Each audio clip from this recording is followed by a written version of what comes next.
Paz, meus queridos, estamos aqui em nome de Cristo Jesus e louvamos a Deus pela oportunidade que Ele tem nos concedido de poder chegar até a sua casa, a sua vida, através deste vídeo, desta ferramenta que nos é disponibilizada.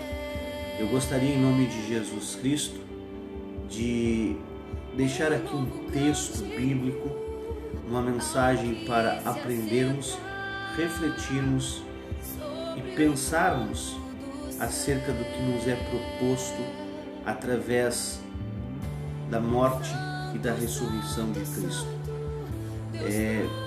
O Evangelho de João, capítulo 1, versículo 29, nos diz: No dia seguinte, João viu a Jesus que vinha para ele e disse: Eis o Cordeiro de Deus que tira o pecado do mundo. No dia seguinte, João viu a Jesus que vinha para ele e disse: Eis o Cordeiro de Deus que tira o pecado do mundo. Hoje, Páscoa, nós viemos trazer uma palavra de Deus para a edificação da tua vida. Como é de costume, nessa época do ano, as pessoas comemoram a Páscoa enfatizando o coelho, os ovos de chocolate, e o objeto principal desse momento é deixado de lado, e por que não dizer que para grande parte da população se torna alguém também insignificante. E para você que gosta, para você que deseja aprender e que se alegra com as palavras de Deus e tem a sua fé renovada toda vez que tem a oportunidade de ouvir palavras vinda de Deus através da Bíblia, eu quero neste dia compartilhar com você uma mensagem. Primeiramente, trazendo aqui para aqueles que vamos ouvir uma resposta. O que é Páscoa? O que é Páscoa? A Páscoa é uma festa milenar de origem judaica. Então preste atenção. A Páscoa é uma festa milenar de origem judaica. E eu quero me reportar aos dias de Abraão, aos dias que Deus chamou a Abraão. Israel é uma nação criada a partir da chamada de Deus para Abraão. Deus chama Abraão e faz a ele uma promessa. E essa promessa, esse chamado e essa promessa está registrado em Gênesis 12, a partir dos versículos 1, mais especificamente o 1 que aqui citamos e o 7. Antes de Abraão ter um filho, Deus já havia lhe dito que a sua descendência seria peregrina numa terra e também seriam escravos e sofreriam aflições. Gênesis 15, 13. Na sequência, já com a idade de 100 anos, e sua mulher Sara, já com uma idade de 90 anos e estéril, milagrosamente e cumprindo o que Deus lhe falara, tiveram um filho que se chamou Isaque. O filho da promessa. Isaque teve 2 filhos, Esaú e Jacó. Jacó teve o seu nome mudado para Israel.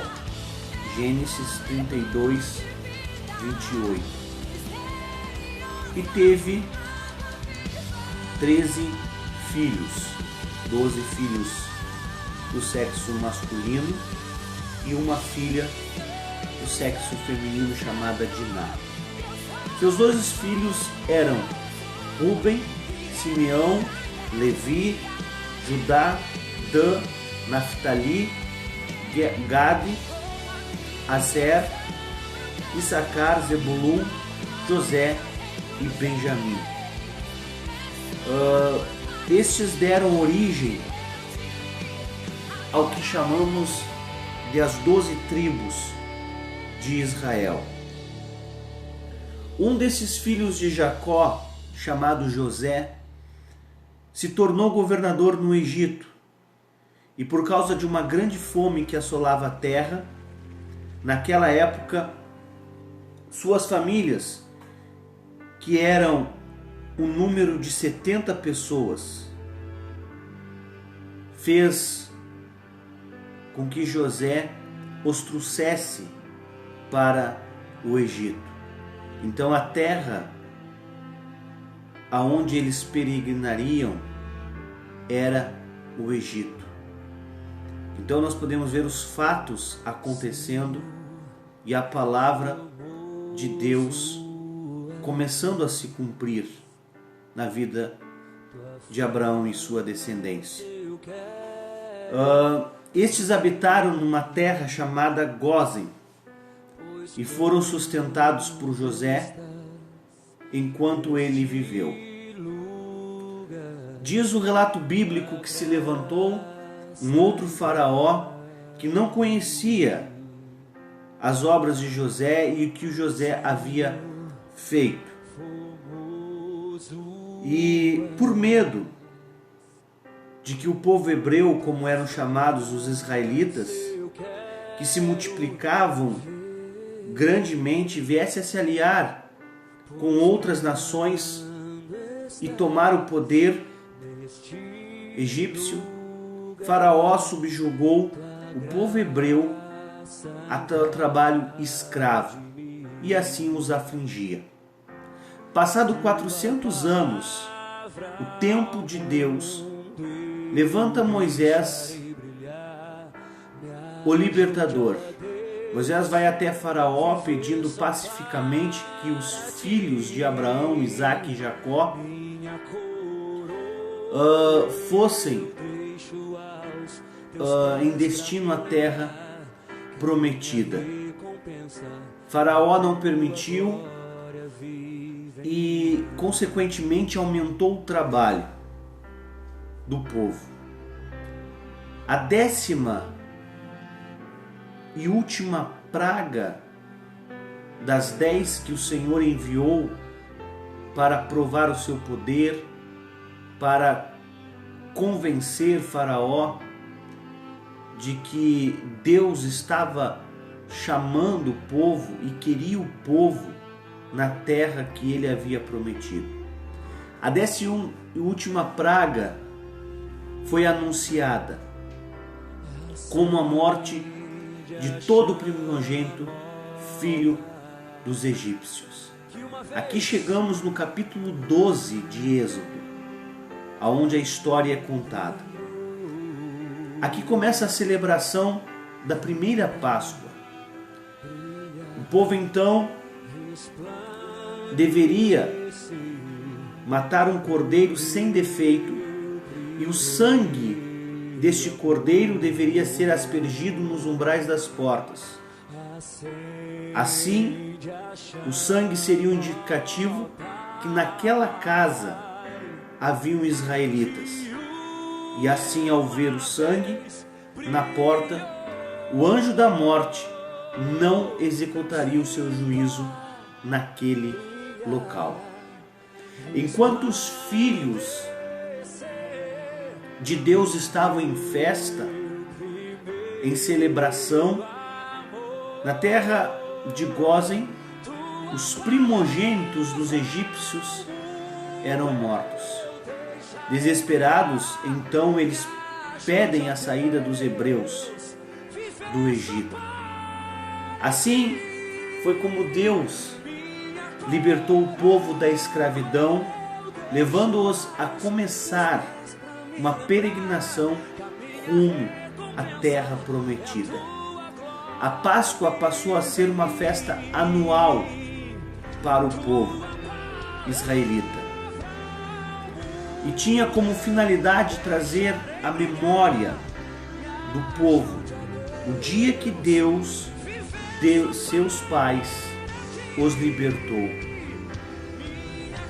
O dia que deixaram de ser escravos para se tornarem livres. Páscoa, que tem o significado de passagem, está relacionado à saída do povo de Israel do Egito rumo à terra prometida, de presos, escravos a livres. Existe salvação para o perdido. Esta é a história da Páscoa. A Páscoa, no Novo Testamento, ela tem um ritual, podemos dizer assim, diferenciado, uma cerimônia diferenciada. E o que nós comemoramos no primeiro domingo pós-crucificação? O que nós comemoramos no primeiro domingo pós-crucificação? Nós cristãos temos nossas bases enraizadas no judaísmo. E é claro que muitos rituais e cultura são aceitos por nós. Na verdade, a Páscoa é um simbolismo que nos faz lembrar que um dia estávamos no Egito, no mundo, escravizados pelo pecado, e que a morte e ressurreição de Jesus nos libertou da escravidão e do pecado. Foi uma passagem, Páscoa, da morte para a vida, conforme nos diz Efésios capítulo 2, versículo 1. E nos vivificou, estando nós mortos nos nossos delitos e nas nossas ofensas. Mas literalmente, a maior comemoração está no fato de Jesus ter ressuscitado. Até mesmo porque de costume celebramos a Páscoa uma vez por mês nas nossas congregações, quando nos reunimos para celebrar a ceia do Senhor.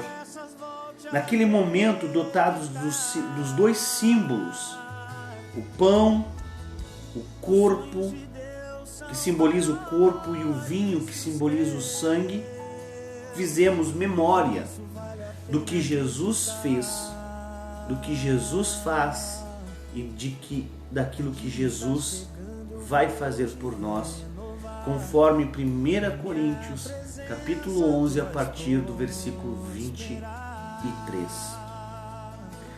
A ressurreição de Jesus é o atestado da veracidade do cristianismo. Ou seja, se houvesse só a morte de Jesus e não houvesse a ressurreição, a fé que abraçamos seria uma fé vã e nada do que falamos faria sentido. Seria apenas mais uma filosofia. A ressurreição é tão importante que quando um ateu, inflamado pelo desejo de acabar com o cristianismo, a primeira coisa que ele tenta é negar a possibilidade de Jesus ter ressuscitado. São várias as teorias inventadas por ele. a teoria do desmaio e não da morte, uma teoria que diz que Jesus desmaiou e não morreu, e que quando colocado no túmulo, após vir a si, removeu a pedra e saiu, vamos dizer assim, a rumo. Mas os médicos atestam que isso seria impossível, dado a gravidade das suas feridas, dado a gravidade da situação que ele foi submetido. Açoites que dilaceraram suas carnes e deixaram seus músculos, ossos, entranhas expostas. A falta de oxigenação no sangue que fez com que no caminho para o Calvário ele viesse desmaiar, não podendo com o peso da cruz. A teoria do túmulo errado,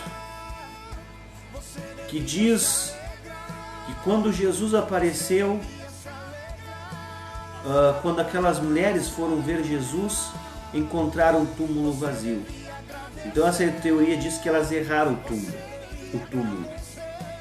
Mas pare para observar que logo elas anunciam os discípulos e os discípulos vão ao mesmo lugar que eles viram Jesus ser sepultado.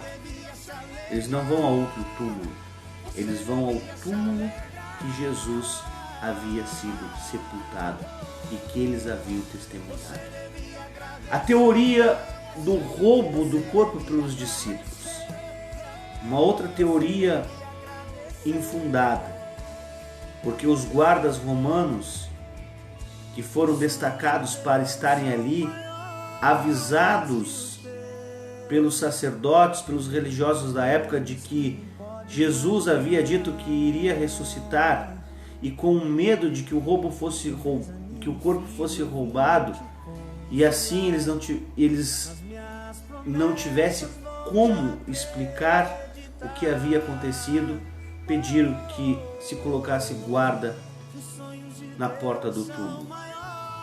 E todos que lêem história sabem que os guardas que falhassem no seu posto pagariam com a sua própria vida. Então acredito que ninguém estaria disposto a pagar esse preço, e que o túmulo de Jesus foi tão guardado, tão bem guarnecido, que seria muito difícil, quase impossível, que os discípulos, amedrontados, apavorados e a essas alturas escondidos por não saber o que aconteceria com eles, tivesse a audácia de fazer isso. A teoria da alucinação seria uma teoria de que Jesus fez uma prática de hipnose, diríamos assim, e simplesmente hipnotizou aquelas pessoas para dizerem que ele havia ressuscitado. Especialistas dizem que isso seria impossível, hipnotizar pessoas, 500 pessoas, em diferentes momentos, para testemunhar uma só coisa, um só fato. A teoria do êxtase, a teoria de que os discípulos estavam em êxtase porque ouviram que o corpo não estava lá e começaram a inventar, começaram a dizer alegremente de que o Cristo deles havia saído da sepultura vivos. Mas a gente se pergunta, discípulos que fugiram a hora que os guardas prenderam Jesus? Discípulos como Pedro, que negou de conhecer Jesus quando inquirido? Os discípulos estavam tão apavorados e tão amedrontados que o único sentimento que eles tinham era o sentimento de medo. E nenhuma alegria que possa dar a eles este estado de êxtase, de prazer, de felicidade, afirmando que Jesus ressuscitara. A teoria do corpo removido, a teoria do corpo realocado, são várias teorias que os ateus tentam, muitas vezes, para fragilizar a fé, as verdades contidas na palavra de Deus e nos testemunhos e nos evangelhos que relatam a história de Jesus desde o seu nascimento até a sua morte e ressurreição e ascensão. Todas estas teorias reprovadas pelos métodos às quais elas se aplicam, cientificamente e historicamente também. Mas por que a ressurreição é tão importante? Porque ela é de um valor inexplicável. Ela é importante porque, ao ressuscitar, Jesus mostrou que não somos temporais. Uma vez nascidos, somos eternizados. E que por esse motivo ele morreu, para nos garantir que a nossa eternidade futura não seja num lugar de tormento que chamamos de inferno. Quando Paulo diz em 1 Coríntios capítulo 15, versículo 19, que se esperamos somente nesta vida, somos os mais miseráveis de todos os homens, é porque Deus tem um paraíso, um lugar lindo, belo, indescritível. Como Paulo diz em 1 Coríntios capítulo 2, versículo 9. E olha que Paulo teve uma visão dos céus, ao dizer que viu o paraíso e ouviu palavras inefáveis, que não pode ser nomeado ou ser descrito pela razão da sua natureza. É algo tão belo, tão esplêndido, que Paulo não consegue transformar isso em palavras. A ressurreição é tão importante porque ela dá vitória sobre a morte e sobre o inferno para aqueles que creem em Jesus e o aceitaram como Salvador das suas vidas. Isso quer dizer que se vivemos ou se morremos, somos de Deus. E louvado seja o nome do Senhor, que nos dá esta garantia de ressuscitarmos um dia, se a nossa morte se der antes de um fato que esperamos e que aguardamos ansiosamente, que se chama o arrebatamento. Então eu quero deixar em nome de Jesus Cristo esta palavra para que você reflita. O que é Páscoa? Páscoa é uma festa milenar de origem judaica, que tem como finalidade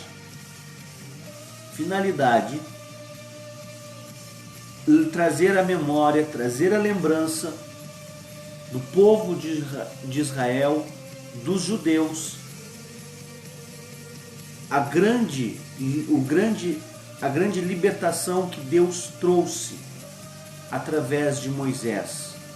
Então é uma festa israelita, judaica, para lembrar que um dia eles foram escravos e que Deus os libertou e lhes conduziu à terra que prometera a dar a Abraão e a sua descendência.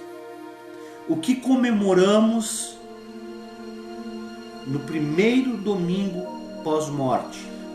Celebramos a Páscoa porque temos um sentimento, uma afeição também pelo judaísmo, mas celebramos mais do que a passagem, celebramos a ressurreição, a certeza de que nem a morte pode nos separar do amor de Deus, que é manifesto através de Cristo Jesus.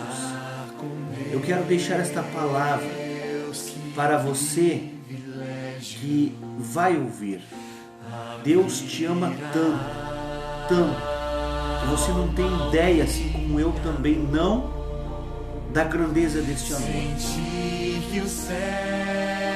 Deus criou um céu para que você possa habitar nele. E Deus enviou o seu Filho para perdoar os teus pecados, para pagar a tua dívida e as tuas transgressões. Este Filho, Jesus, morreu crucificado, uma morte totalmente horrível, mas ele ressuscitou. Foi visto pelos discípulos, mais de 500 testemunhas, provando que o homem não está sujeito à morte, que ao homem foi dado a oportunidade de ter vida com abundância. Deus te abençoe, meu querido, minha querida. Eu espero que estas palavras possam tocar o teu coração. Quando você pegar um chocolate neste dia, eu quero que você lembre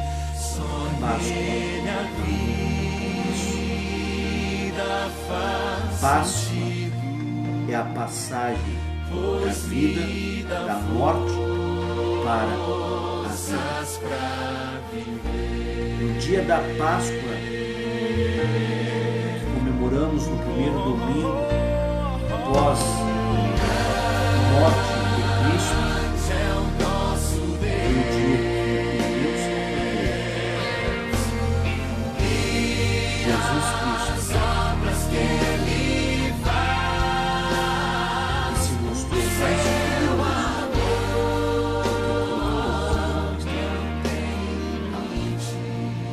E assim como Ele é a primícia dos que ressuscitaram,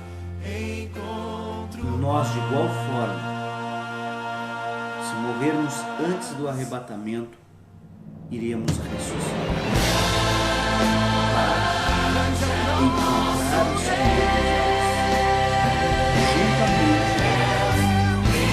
com aqueles que forem arrebatados